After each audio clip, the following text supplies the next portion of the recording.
Car आपको बता दें कि निमड़ी वाली गांव में लगातार 20 दिन से एक धरना चल रहा है। जो टावर हैं, हाई टेंशन वोल्टेज के जो टावर हैं, वो गांव के खेतों से निकलने वाले हैं, जिसको लेकर के लगातार किसान अपना विरोध प्रदर्शन कर रहे हैं। निमड़ी वाली गांव में आज 8 तारीख को एसडीएम के साथ मीटिंग थी, जो कमेटी है धरने की, क्या उसका फैसला हुआ और ये आंदोलन क्या रुख लेगा। भिवानी जिले के निमड़ी वाली गांव में लगातार आपने पहले भी तस्वीर और मीडिया रिपोर्ट के माध्यम से देखा होगा, किसानों ने हंगामा बरपाया और काम को फिलहाल रुकवा रखा है। और इस वक्त हमारे साथ पूरी कमेटी और प्रदेश अध्यक्ष भारतीय किसान यूनियन के रवि आजाद जी हमारे साथ मौजूद है। उनसे जानेंगे कि आज की जो मीटिंग थी उसका क्या नतीजा रहा। भाई साहब नमस्कार।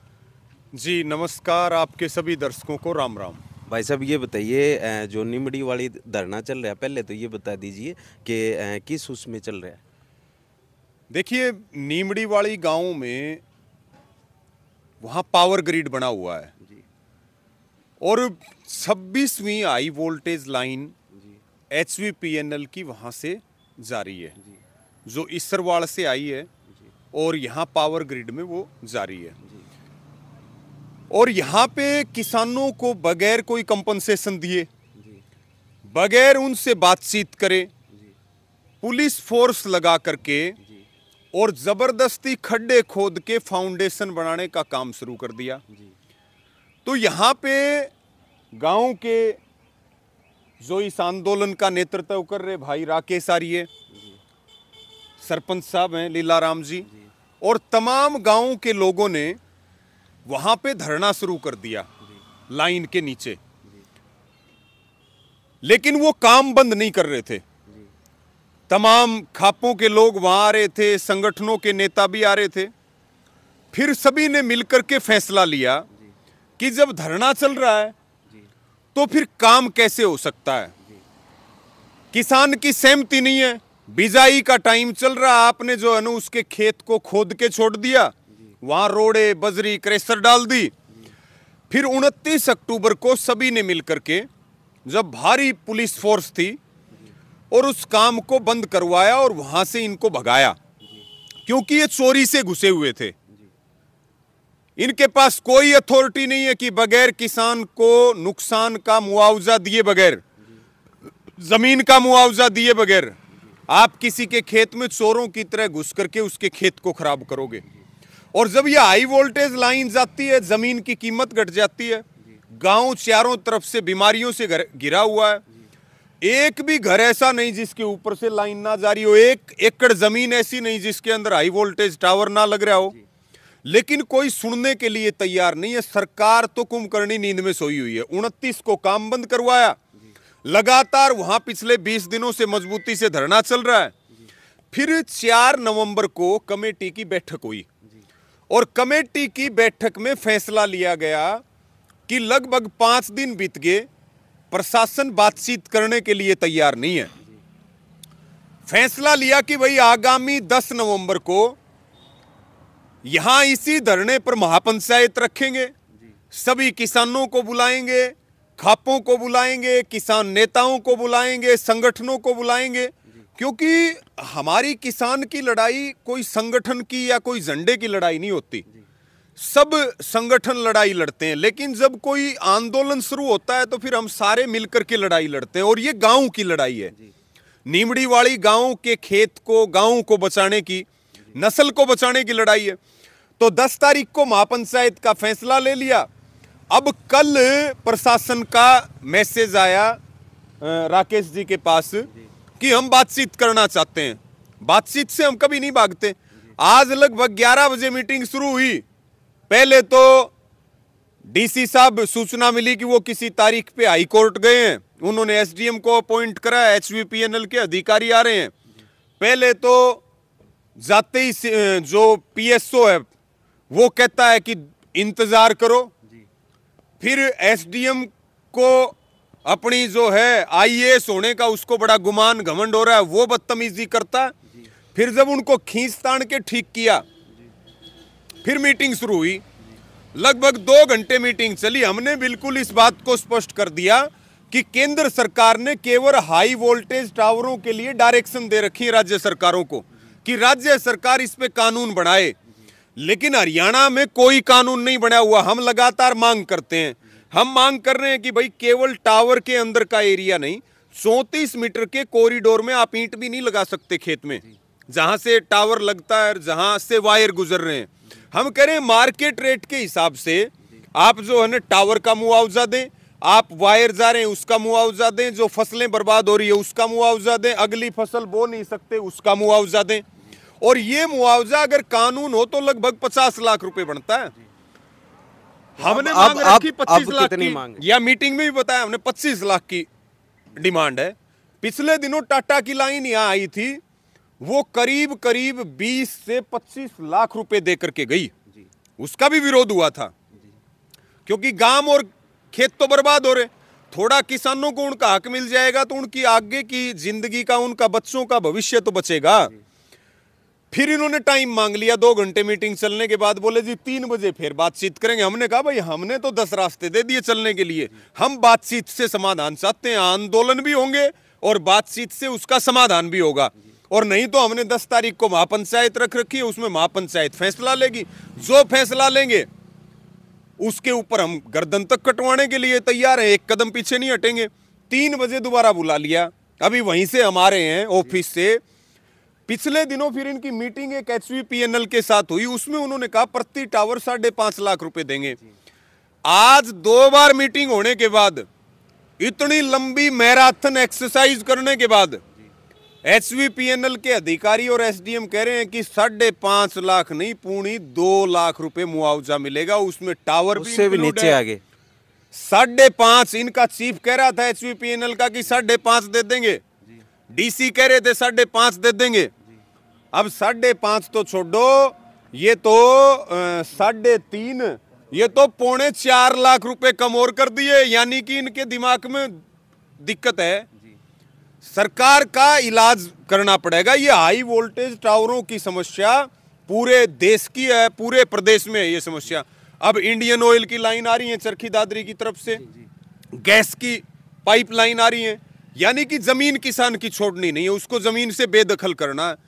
2.25 लाख रुपए पे आगे, और कुल मिला के मीटिंग का रिजल्ट 00 रहा है। ये बताइए भाई साहब, 00। आपने बताया कि नस्लें खराब हो रही हैं, बीमारियां फैल रही हैं, तो इसके कुछ अवशेष मिले हैं कि ऐसे उस वजह तक कोई समस्या हुई हो? देखो उसमें क्या है, एक तो ये हाई वोल्टेज की लाइनें हैं, एक तो आप जब भी इनके पास से भी गुजरोगे तो आपको शोर 24 घंटे सुनाई देगा।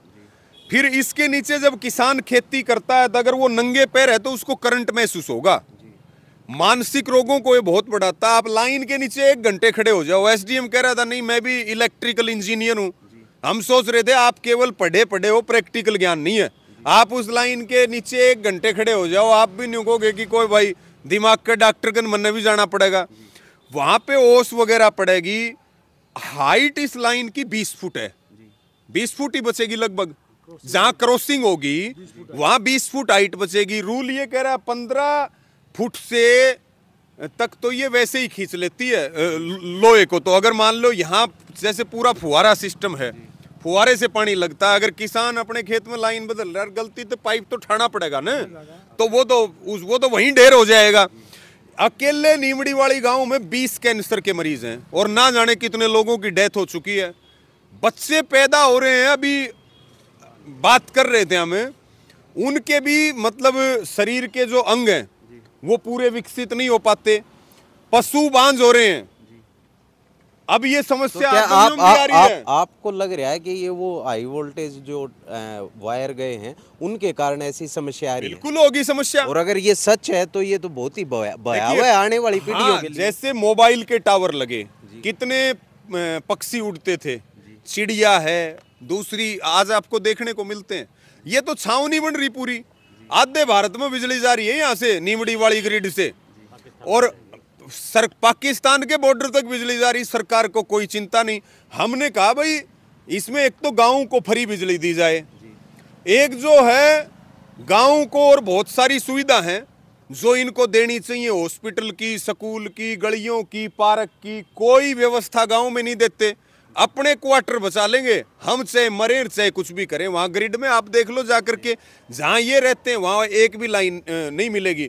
तो अब इनका इलाज ये है, आपके माध्यम से भी कह रहे, नीमड़ी वाली गांव के आसपास के जितने गांव हैं और जितने किसान यहाँ पहुंचेंगे, उससे महापंचायत जितनी मजबूत होगी उतना यहाँ एक नजीर खींच देंगे कि भाई हरियाणा में ये गुंडागर्दी नहीं चलेगी। हाई वोल्टेज टावरों के नाम पे किसान की सहमति होगी, किसान पूरा मुआवजा लेगा, उसके बाद उसके खेत में पैर टेकना है, नहीं तो फिर जो पैर रखेगा उसकी वो फिर अपने पैरों पे वापस नहीं जा सकेगा।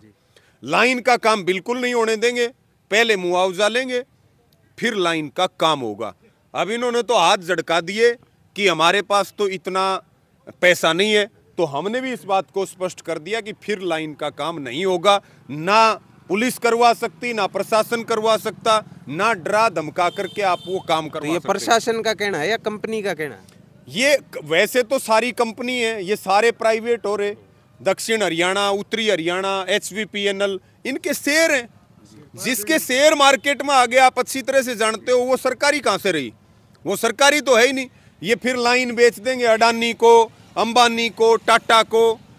भिवानी जिले के आधे से ज्यादा पावर हाउस तो अडानी के कंट्रोल में है, किसी को पता भी नहीं है। हरियाणा की आधी बिजली के ऊपर बगैर बिजली बिल लागू किए आधी बिजली के ऊपर अडानी का कब्जा हो चुका है।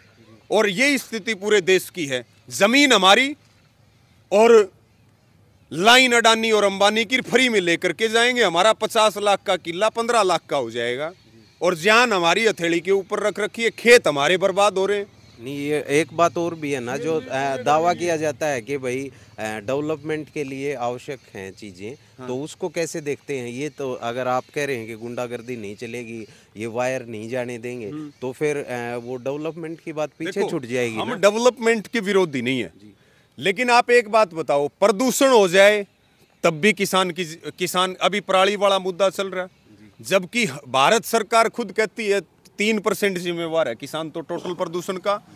कोई भी बात हो जाए तो महंगाई हो जाए, एक्सपोर्ट के ऊपर रोक लगा देंगे, कहेंगे महंगाई होगी, किसान को 2 पैसे का फायदा, उस टाइम एक्सपोर्ट लगा देंगे, यानी कि एक्सपोर्ट ड्यूटी बढ़ा देंगे।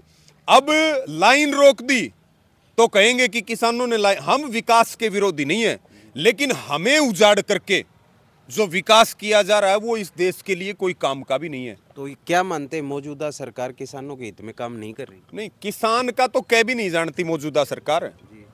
किसान को सबसे बड़ा दुश्मन मानते हैं ये, और किसान इस बात को समझ चुका है। इसलिए किसान को पता लग गया कि आंदोलन करने पड़ेंगे, और आंदोलनों से ये कहते हैं कानून है। अरे भाई, तुम सारे चोर इकट्ठे होकर के पता नहीं क्या कानून बना दोगे।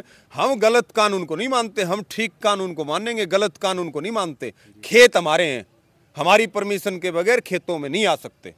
जी, आप बताइए भाई साहब, क्या नाम हुआ? वीरेंद्र पहल, मैं किसान यूनियन चौड़ूनी संगठन सोनीपत युवा जिला प्रधान।